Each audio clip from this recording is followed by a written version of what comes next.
flooring, 3 meters. Oh, magtambak mo man yan na. Asa man mo kuha? Ang Og elevation dito? dito. Dito ang engineer, tinitingnan ang gawa ng bahay. Engineer, civil engineer. Yan, kasama ng ano, yung contractor kapagawa ng aking bahay. Yan ang mga ano, contractor at saka engineer.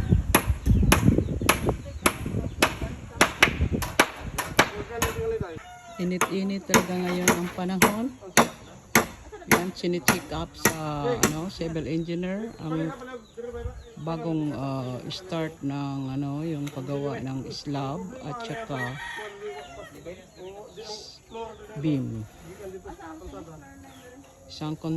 Isang contractor at saka yung engineer ang kasama ko dito ngayon sa pag-check up ng aking bagong tayong bahay. Yan ang mga neighborhood. Parang ano siya, yung area na ito ay silent talaga. Wala kang makikitang maraming sasakyan na dumaan.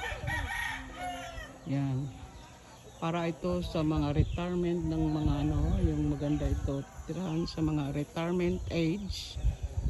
Tapos ang hangin ay preskong presko.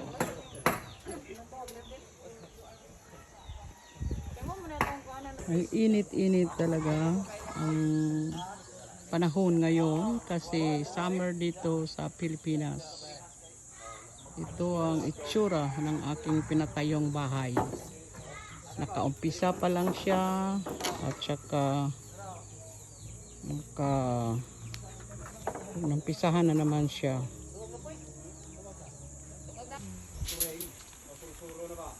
Mungkin snack dari ma'am? Ah, sige, salamat. Salamat pa. Go, hinahinay mo go. Wala pa kami nagkita. Okay.